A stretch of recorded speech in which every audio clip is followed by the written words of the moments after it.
Okay, pick up with it now. Here's the good news. You don't have to remember all of them.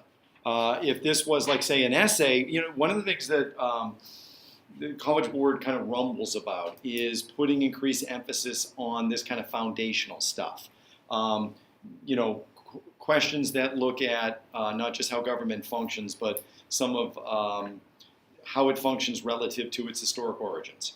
But that's, what they're rumbling about. It's not definitive, and right now the test rarely, every once in a while I'll get a question about Articles of Confederation, Constitutional Convention, Declaration of Independence. It's rarely one of the four.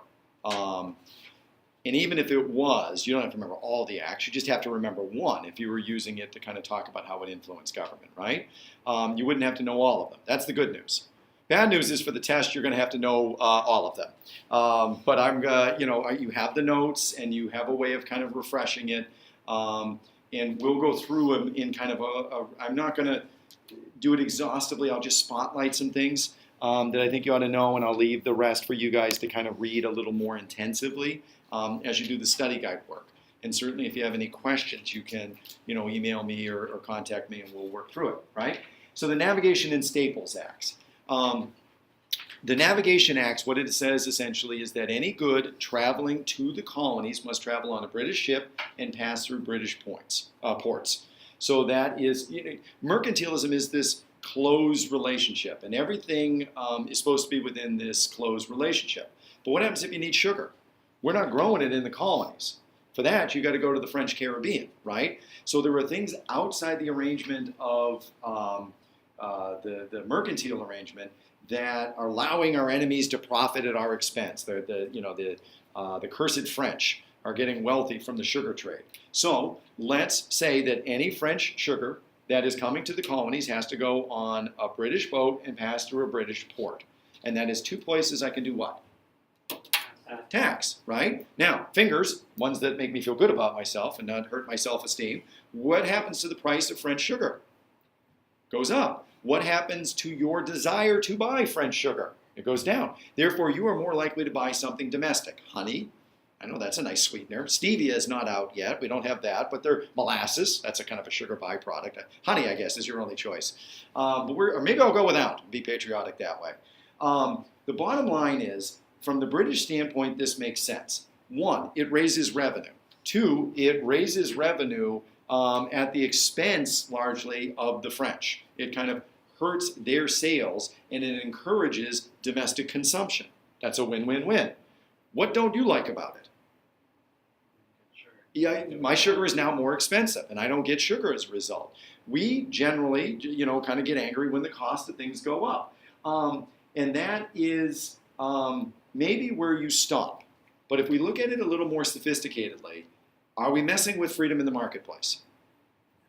And therefore, are we messing with an Enlightenment, kind of cornerstone ideal as put out there by Adam Smith, right? The marketplace is supposed to be this pure place that the government does not interfere with. Your job, as I fling things, your job is to decide whether or not we are conveniently arguing about freedom in the marketplace, or do we truly mean it? Are we just not liking taxes and therefore finding this as a convenient argument, or is there a fundamental principle at play, right? The thing that I think you will notice is this act alone isn't probably enough to get to revolution, but cumulatively is it? And where is the straw that breaks the camel's back? At what point do they, each by themselves maybe are minor, but collectively they're major? The other thing the Navigation and Staple Act does is it formalizes, like I said, that mercantile arrangement and makes it more of a closed arrangement where you can't sell your finished goods anywhere or your raw materials anywhere else. You can't buy your finished goods anywhere else. And you can't cut the mother country out of the equation by just kind of trying to produce on your own, right? Proclamation Act. The Proclamation Act essentially says that lands west of the Appalachians are off limits, that colonists can't expand beyond the Appalachians. Well, who's out there? Natives. What happens when we expand into their land? Fight, war, right? All of this kind of conflict is evidence of that. What have we figured out about war? It's costly, it's expensive. From the British standpoint, this is a way to maintain kind of stability in the colonies. The colonies are there to make money in the first place. It can't be a constant source of debt. It can't be a constant source of warfare and therefore debt. This makes sense. Is there a cornerstone you feel is violated, though? Is there some kind of right that is being violated by saying you can't go west? Yeah, which one in particular? Did Locke talk about? Property, right? Do you have a fundamental right to expand to where you are and own land? And, Jefferson again puts it down as the pursuit of happiness, this limitless kind of pursuit of your own economic and political potential. And does that violate it? We can ignore the fact that someone else owns the land and is in the way of our, pursuit of happiness. Let's conveniently ignore that and just again think: is there a fundamental right at stake here, or again, is it when you look at it, sour grapes? I was kind of saying, I just want what I want, and I'm going to come up with a way to justify it. Sugar Act. That one's easy. Guess what that is? Tax on sugar. We're back to sugar again. So that one's easy. It shouldn't create that much furor. We routinely kind of tax things. And sometimes we do a more of a blanket tax, and sometimes it's more of a selective tax. It makes sense. They've got to kind of raise revenue. The problem is, you see here all kinds of evidence that we're not paying the tax. They imposed the tax, and then they find like a year later it failed to generate any revenue. You've got the governor of Massachusetts at this point, Leverett, who they named the circle after, Leverett Circle. That was quite an honor. Who says basically it's, we don't have any obligation to follow laws that we don't agree with. People like John Hancock are open, the revered kind of founding father, are openly smuggling. We are violating this law left and right. And as a result, here come the heavy-handed measures. And what you have to do is look at these measures and say, do they go too far? If a population becomes lawless, maybe going a little bit too far. But if they begin to kind of resist and protest, how far can the government go in enforcing its laws? And where does it go too far? Is this appropriate use of kind of martial law, or do these violate fundamental rights? What they begin to do is, if you picture, like if you've been to the Children's Museum and the aquarium, picture the aquarium, that's Long Wharf, because it was a long wharf. And out there in that harbor are naval ships patrolling the harbor, to police those commercial vessels. And they have liberty to go on the ships and into the warehouses and search for smuggled goods. And typically we begin to think about, well, where's my due process? That I'm innocent until proven guilty, that you should go get a warrant, that the warrant has limitations as to where you search, how long the warrant is open for. You just kind of have free reign to go into private property and search it. I don't know if there's a right being violated here, but it certainly chafes to think about people being turned on each other by a 1-800 Crime Stopper. Essentially, you could turn your neighbor in and make money off of it. And that creates a dynamic in the colonies where colonists are being turned against each other. Those who are accused are tried in special courts. This one might have the most obvious kind of, violation, because what happens is you're given a trial by a judge, not a trial by a jury. And you want a jury because they're of your peers, and they understand and maybe are a more democratic way of deciding your fate. Except they're all kind of like in sympathy with you and likely to set you free. So to get their convictions, you're going to a bench trial. All right? Again, you have to decide whether or not due process and fundamental rights are violated here. Again, was it justified? Keep in mind, things are stacking up. Currency Act. What it's saying is that taxes need to be paid in gold and silver. I got 13 colonies with 13 different forms of currency. These currencies are backed by local governments. What do you think happens to the value of this currency on a daily basis? Fluctuates. It goes all over the place. What do we know about the value of gold and silver? Doesn't, right? It is for some reason we've kind of made it a rare and precious commodity that is scarce, and therefore its value always inflates. So from the British standpoint, of course I want you paying your taxes in gold and silver. That has a stable value. From your standpoint, when you pay your $2 tax in gold and silver, what does it feel like? I got paper currency, I can give you that, or I can give you $2 in gold and silver. Aren't they equal? It seems like more, because what's going to happen to its value tomorrow and the next day and the next day? It's going to go up. So it feels like you are being doubly taxed or taxed unfairly, right? So keep in mind that, again, is this just selfish economics, or is your economic liberty being threatened? Is this unreasonable, no taxation without representation, or go back to the Magna Carta and its idea of limited taxation? Does this violate some fundamental liberties? Stamp Act, you remember that? Tax on stamps, right? No. Tax on legal documents, and they had to bear the stamp showing that the tax had been paid. Okay, so we have a kind of a range of items. If you got a degree, that's an official legal kind of honorarium that you've achieved, and you should have a legal document that proves that. A license, whether it's a liquor license or a license to practice medicine. You own land, you need a legal document for that. You have property that you're going to will to somebody. You need a document for that. But even things like newspapers, because that's an official record of things going on. Playing cards, people gamble with those, and those have to be kind of like official. This big range of things is taxed, and that's one of the problems. Whenever you tax a big range of things, man, do you tax off a big range of people, or you tick off a big range of people. Think about candidates when they run for office. Do they say taxes for everybody? No, they say taxes for those people. You're paying too much and they're not paying enough. And it doesn't matter who it is, just flip the script, right? You're paying too much and they're paying too little. And the other side is saying exactly the opposite. Because we know to kind of like maintain a happy population, you don't isolate and offend everybody. Well, this offended everybody because every class of citizen is affected here. Whether it's through the playing cards or the newspapers, up to the more wealthy individuals with land deeds and diplomas. But that alone isn't the problem. That's kind of a superficial look. I want you to think about, again, what we talked about with sugar. And when the price went up, your consumption went down, right? Price went up, consumption went down. What we're doing is we're making your access to the legal system and your access to information more expensive. So what does it do to the flow of information and your access to the legal system? It goes down.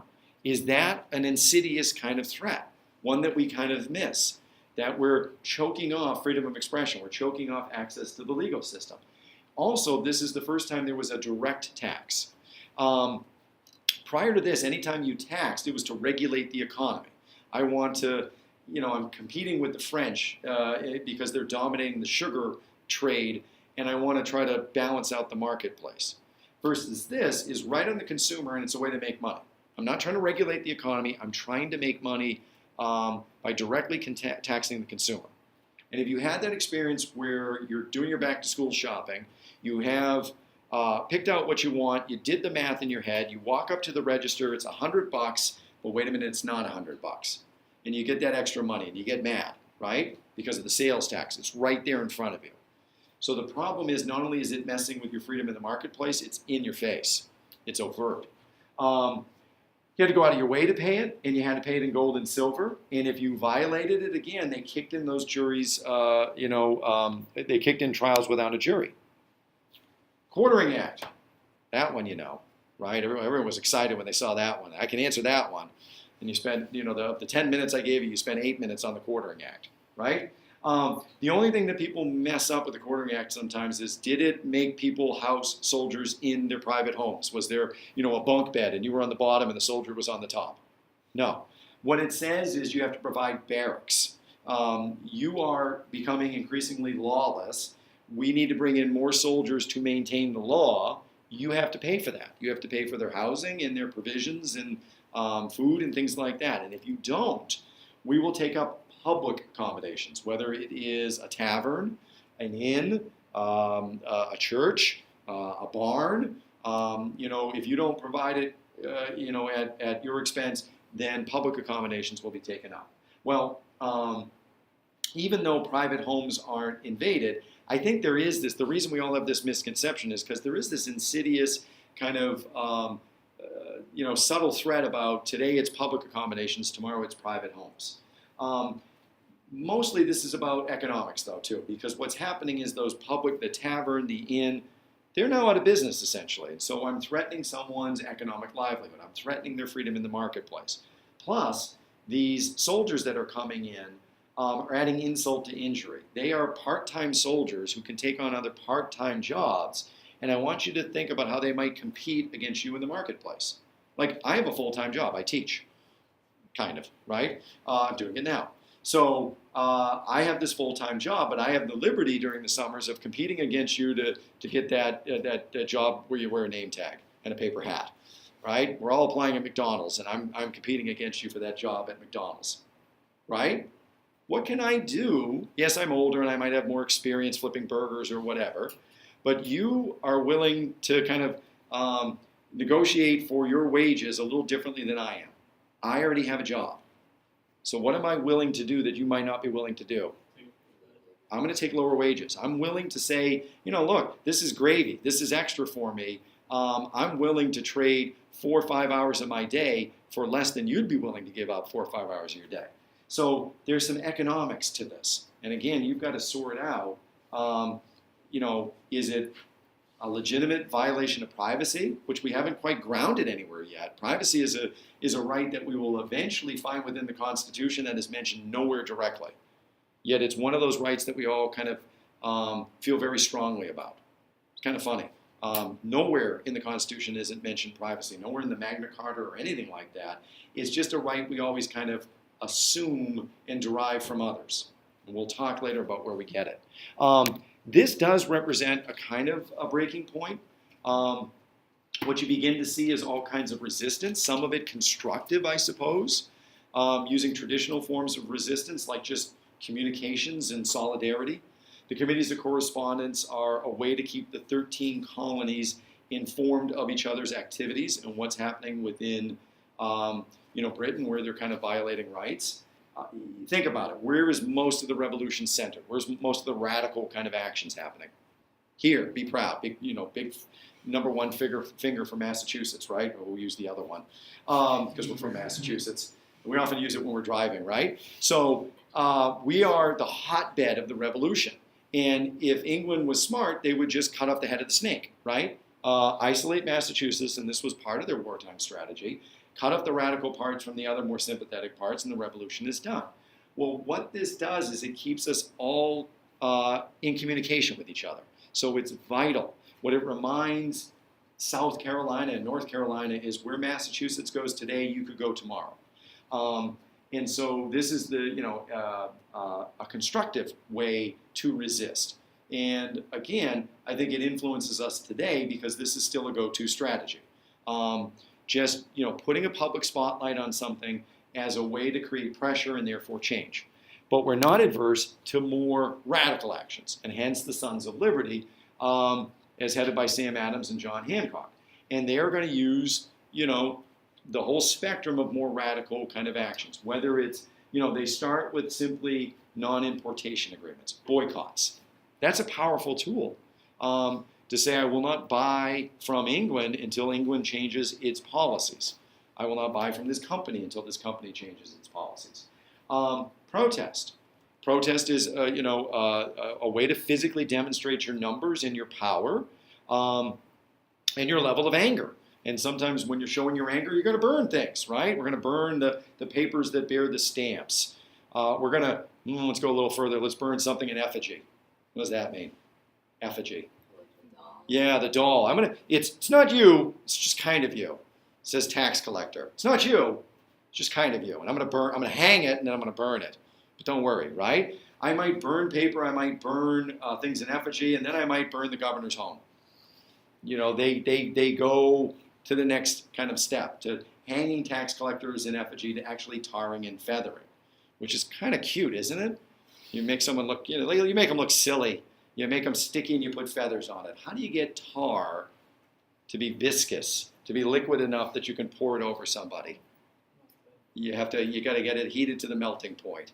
And have you ever gotten like, who's done a gingerbread house and got, sugar or hot glue on you, right? What's the problem with it? Not only is it burning, can't get it off, right? So it seems kind of cutesy until you realize they're essentially, this is mob torture, if not execution. That many people died from tarring and feathering. So this guy is not only getting tarred and feathered, he's getting boiling tea poured down his throat, so I'm burned from the inside and the outside, which of course will swell and blister. This guy's not likely to make it, and if we don't get him this way, here's a nice Liberty tree in the background. This is where you go to get your Sbarro pizza, right? And you go watch your movies or whatever.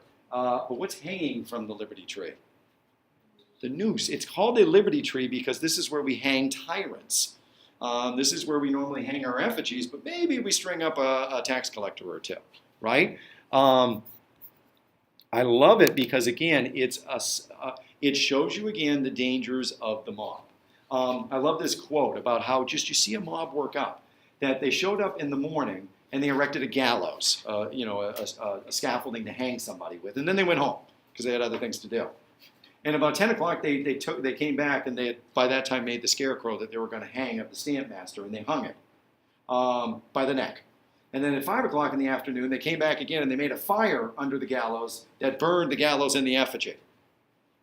And then they went home again, and then at dusk, as it got dark, they came out again, and they broke every window in the house, and the frames, chairs, tables, pictures, and everything they came across in the governor's mansion. Man, did the mob work itself up. What I want to stress, though, is that both are part of our political culture, that there is a preference within our culture for constructive engagement and constructive change. But if there is egregious violations, there is also a tradition of if you break the contract, if times are desperate, then there will be desperate measures. It has to be just. But we support that, right? So we flare up, and they back down with the Declaratory Act. They kind of, revoke the Stamp Act, and they say, we reserve the right to tax and rule the colonies. It's like, the bully that says, I'm not going to beat you up, but I could if I want to. And then they wait, and they come back with the Townsend Acts. Well, the Townsend Acts are tax on everyday items again. Glass, paint, lead, tea, taxing everybody again. Bad idea. And it's got some hidden things in it again that are going to tick people off. The idea that if you violate it, you go to a special trial. Like the idea that in order to find these items, I'm going to use essentially a blank search warrant. It's called a writ of assistance. I go to a judge, and he gives me this perpetual writ of assistance, this perpetual and transferable. Like if I retire as a magistrate, I can hand it to the next guy that comes in, and they can at any time come in your house. So there was this document that for eternity lets me come into your house or your warehouse and look for things. That certainly seems like a violation of due process. The last one is kind of interesting in that, is this a violation of separation of powers and limited government, or again, is it sour grapes? Because what it does is it also uses the revenue from the Townsend Acts to pay the salary of the colonial governor. Prior to this, the governor was paid by local legislatures. All right, who pays me? My check says what on it? Town of Georgetown. So who really pays me? You do, the people of Georgetown, and by extension, therefore, you guys, right? So let's cut out the middleman. Let's cut out the taxes going to the town and then getting kind of filtered to me in my paycheck. You guys are going to go into couch cushions and, into the car and pennies and nickels, and you're going to bring it in every Friday and pay me, right? Pennies and nickels, you're going to pay me on Fridays. Does class look a little different?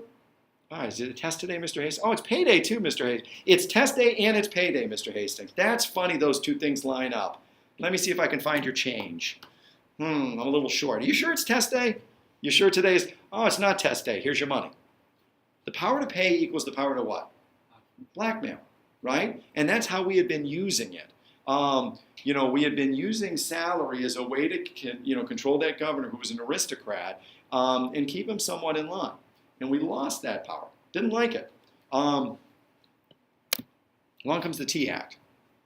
Right? And this in of itself, again, shouldn't be something offensive. I'll explain the image here in a second. Because what it is, people get this wrong. Is it a tax on tea? No, it's a monopoly given to the East India Tea Company, a company considered too big to fail. England, it's like IBM or Apple, or this is a company, if it goes down, it's going to, ravage the English economy, and the colonists will get hurt by extension. They're needing some assistance, so what they are given is a virtual monopoly in the colonies. In other words, you have exclusive right to sell tea in the colonies. There's not going to be any other kind of foreign competition. And normally what we think of monopolies is what happens to price. It goes up. Like, you're the only game in town. Price must go up. What happens to quality? You would think, right? Because there's no competition. Like, I'm the only person that manufactures and sells cars.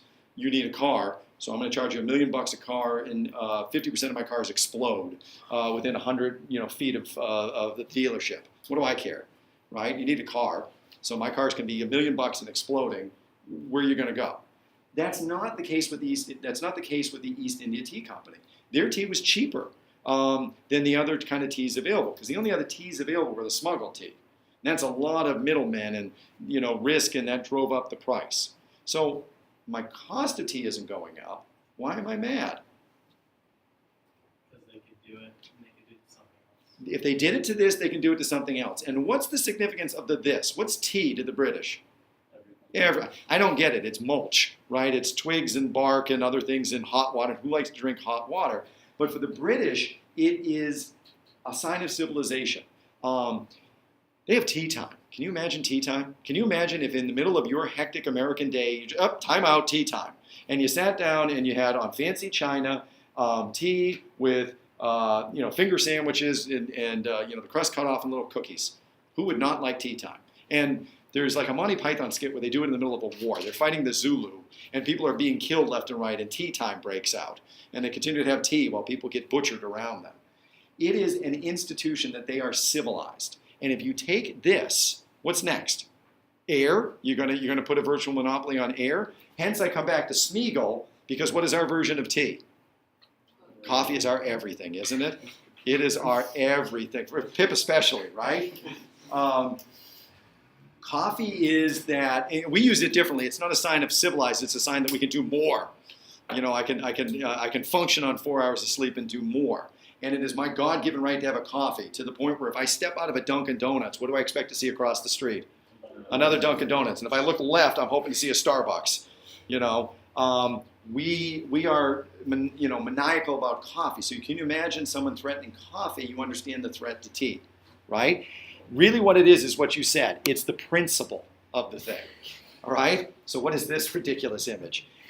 Have you ever, has mom ever baked stuff for you and you've had a sibling that spite ate?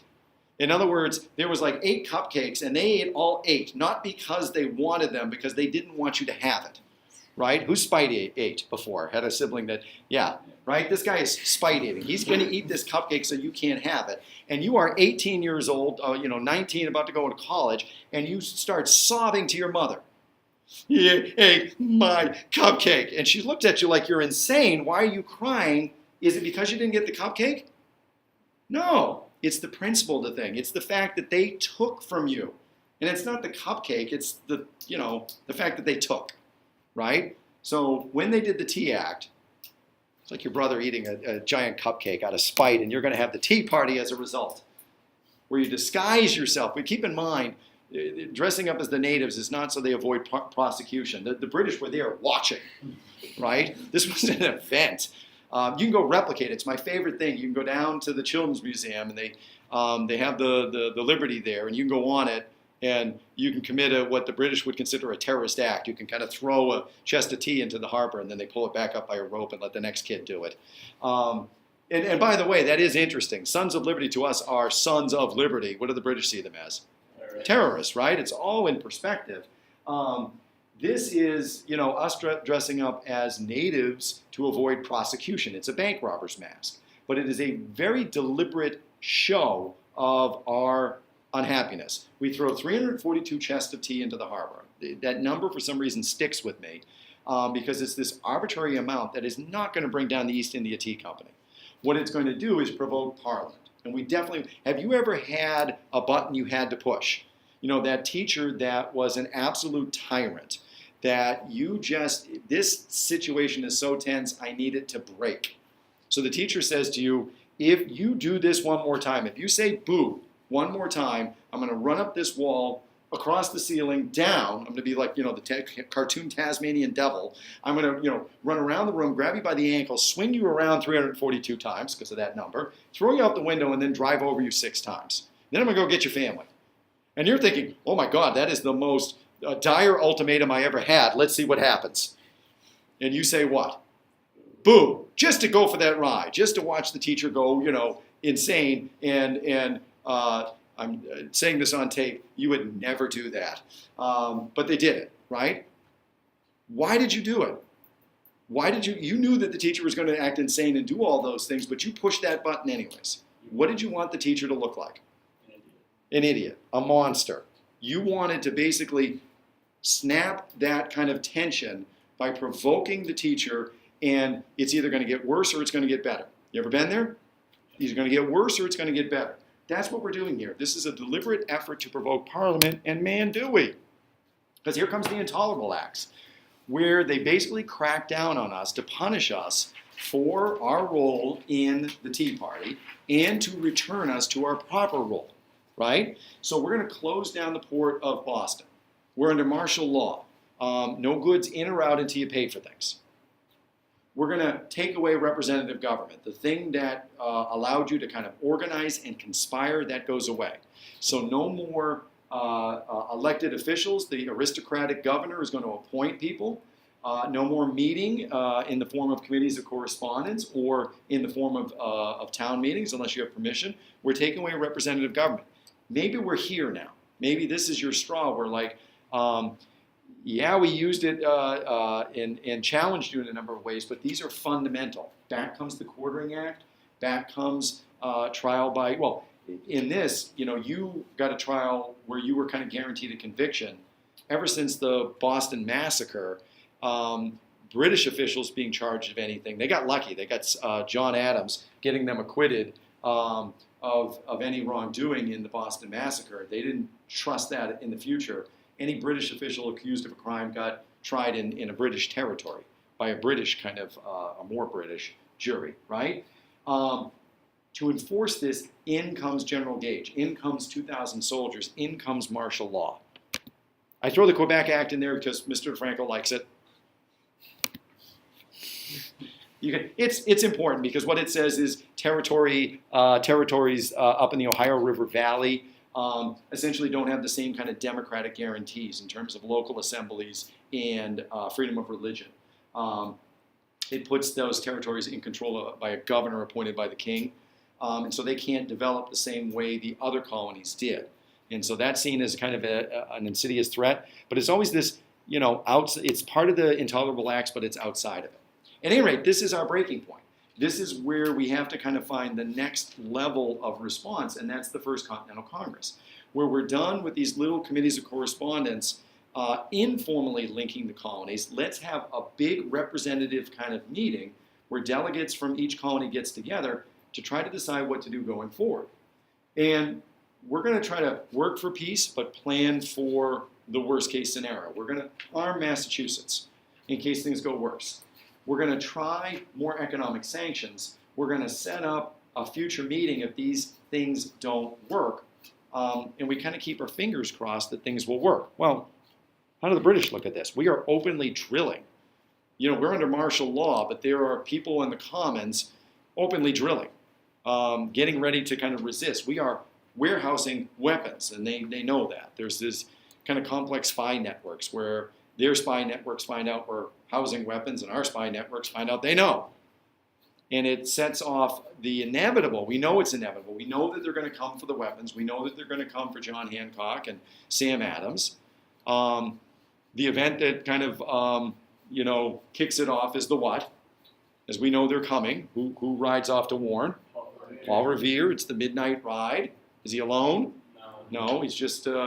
Longfellow writes the poem and his name rhymes the best. Listen now and you shall hear of the midnight ride of Paul Revere, right? Billy Dawes was in there. It didn't sound right to say listen now because I'm going to tell you about Billy Dawes. That was not as He's one of 3 riders, but he gets most credit, and this kind of sets off the battles of Lexington and Concord. We're trying to secure our weapons. They arrive, and we've since worn Hancock and Adams, and we've moved the weapons. But we're still going to get engaged in, open conflict. And it's the shot heard around the world. I love this meme because we're America, and our shot was so powerful it was heard around the world. There's that fierce-looking eagle, right? This is what triggers it. The reason, again, I'm not here to do a history lesson. What I am here to kind of remind you of is where our government is in all of this, and it's in its infancy. Essentially, we need to collectively respond to this. And what's interesting is we're shooting at each other. It looks like war is pretty inevitable, but we still want to decide what to do about the hostilities. It's almost counterintuitive. Aren't we shooting at each other? Why are we meeting with the Second Continental Congress to decide what to do? We're at war, but we're not.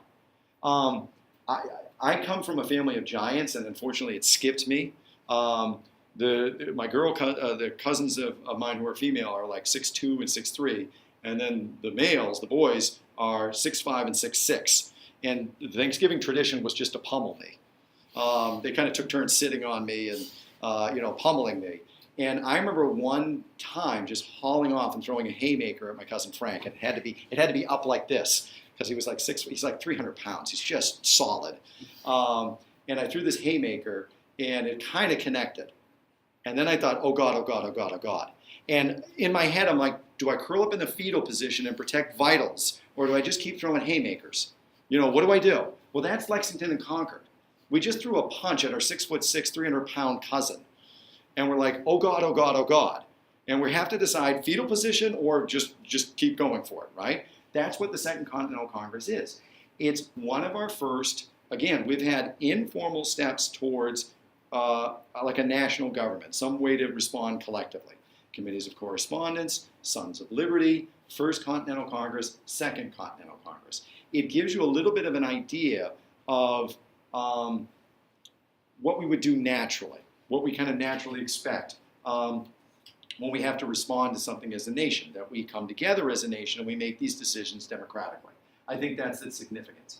At any rate, it, again, inexplicably, does it again. It basically kind of preps for the worst, but hopes for the best. They put Washington in charge of an army. They're going to be the organization that begins to raise revenue to fight that war. They are the organization that is going to try to negotiate with Britain to resolve the situation. And where they go first, inconceivably, is the Olive Branch petition, which begs, so sad, that's not a proud eagle when you're begging for a permanent happy reconciliation. We're basically saying, please don't leave us. I'll do better. We are begging for peace, but really it makes sense because from their standpoint, this is dangerous kind of action here. Yeah, we may have fired shots, but if we keep going and if we begin to collectively and in a more organized fashion oppose Britain, if you take up arms against your government, what is that? Treason. How is treason punished? Execution. That is an executionable offense. We don't want to be executed for treason. Plus, not everybody's on the same page. How many of you have a grievance with school? Like would like something different about start time, better lunches, more course offerings, more freedom in terms of like an open campus, right? Do most of you want to change something about the school day? Okay. How many would sign a petition to get that thing changed? Sign a petition? Okay, good. Sign a petition. How many of you would be willing to attend a rally after school? A rally. Good. How many would be willing to do a walkout and risk, Pip's right up there. Hands up proud. Kylie's right there with him. A walkout where you face suspension. All right? How many of you would be willing to occupy the school? Right? How about vandalize? How about vandalism? And again, on camera here, no one's raising their hands. As we go to the more, burn it down, right? As we go to the more radical things, do the hands start dropping? You all wanted to change something about school, but you weren't willing to go to the extremes. And this is the fear of, during the revolution. everybody's got a grievance against England, but very few are willing to do the radical things. And if we do the radical thing, if we go to war, we're going to lose the moderates. We need a moderate act to keep the moderates. Plus, what happens if you get your wish? What happens if England marches out? And you've got no English law, order, and protection. Do we go right to kind of mob mayhem? And then lastly, it's not as easy as you think. You guys are ready to go to college. Some of you are more ready than others. You just can't wait to kind of be off on your own independently. But is there a little part of you that has some anxiety about it? You are about to kind of, and it's just on a month-to-month basis, but you're about to kind of be on your own independently away from your parents. Anybody ever tried to run away and put your stuff in a bindle? There's an actual name for it. You take a kerchief and you put all your stuff in it, and you obviously don't have a lot of stuff if it fits in a kerchief, and you tie it up to a stick. That's called a bindle, right? That act of putting your stuff in a bindle and saying, I'm going to go live in the woods that's a huge psychological leap, isn't it? That's essentially what we're trying to do here. We're going to put our stuff in a bindle and go off on our own. The king is seen as a father figure. You may have tensions with your family, but they're still your family, and you still look at parents as parents. We look at the king as a father figure. As a result, we draft something called the Olive Branch Petition. And again, we beg the king for a happy and permanent reconciliation. What's the document that says snap out of it? Common sense. Who writes it? Thomas Paine. And I want you to see, item by item, it just answers things, right? It's a pamphlet. It's 47 pages. That's not a pamphlet. I'm picturing like a trifold, kind of, 47 pages. And there's a lot of different arguments in there. And what's most important to me is the central argument. But first and foremost, let's deal with the idea of being shot for treason. If you declare yourself as an independent nation and you are captured, what's the rule? How are you treated? Prisoner of war. And there's rules. There's rules of war. There's rules of engagement. If you're following rules of engagement, you can shoot somebody. If they're running away, you can't shoot them in the back. There's rules for what weapons you use. There's rules for how you treat prisoners. This gives you independence, gives you a security that the mayhem that's existing does not. How about this idea of the moderates? Well, what Paine says is screw the moderates. You pick an extreme and make people come to the extreme, or you know where they stand, and then you can use that to your advantage. So either you come to my side, or you are now fair game. And anybody who doesn't come to the Patriot side, anybody who's a loyalist, I can take their land, I can take their property, and I can use it for my cause. What about the idea you're losing law, order, and stability of England? And basically what he says is you got to make that leap of faith. If we're ever going to replace England in terms of law, order, and stability, we need to make this break. We're not going to get foreign aid, and foreign aid will be instrumental to law, order, and security until we make the break. And then lastly, this idea of the king as a father figure. Well, this is the most important part of the argument. And I alluded to it earlier. Here's what Paine points out that makes common sense. That is the epiphany for most people. Basically what he says is we are our own nation. We have, because of geography, because of history, unique to the colonies, we've evolved into something different, and we have our own unique destiny and interests. And so this break is inevitable, all right? With this, that's the catalyst for the Declaration of Independence. This jolts Americans. It's read by over 500,000 Americans, including the Founding Fathers, and it's what inspires many of them, chief among them Richard Henry Lee, to say, let's put together a committee that is going to be in charge of drafting an actual document that declares independence. Who's given the primary writing responsibilities? Jefferson, right? But he's on a committee of 5, including Adams, including Benjamin Franklin, Livingston, Sherman. He says they butcher his writing. It's one of the most eloquent pieces of kind of writing that you'll look at, but it's not even close to his original language. And we'll see that. But what's interesting is he writes this. By the way, you want to see Lord of the Flies and Democracy in Action? Look at the kids up there on the roof. If every Athenian had been a Socrates, every Athenian assembly would be a what? A mob. That's an honor student up there, I guarantee. So at any rate, why are they writing this document? Well, there's some practical reasons for it. You have to rally internal support. I've got moderates I'm going to try to pull to my side, and I need a document to crystallize my arguments. I want to get foreign support, and again, I need a document that lays out a coherent argument as to why they should support us. But most importantly, I might lose. And as long as we're doing kind of, tried and true sayings, who gets to write history?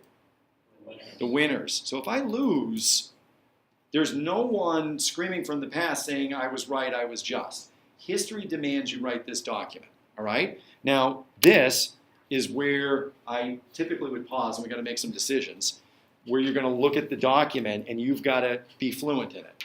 And why? Well, one, because it's a brilliant essay. Like any brilliant essay, it's the perfect 5-part essay. That's actually like 3 parts. There's the intro, there's going to be this thesis, there's the body, and then there's the conclusion. And it is really well written, even though Jefferson says that it's butchered. It is one of a handful of documents you should know. You want to study government? Well, you got to read Common Sense and the Declaration of Independence, the Constitution, the Federalist Papers, and I'm starting to run out of documents. These are the most fundamental documents that you should read. This is the only one that really explains our political philosophy. The Constitution is just structure of government. So there's no soul to it. This is heart and soul. The other is just, skeleton. And then lastly, it might be on the AP exam. You might want to read it because it might be on the test, right? So I'm going to stop and we'll make some collective decisions. I think I know where I'm leaning.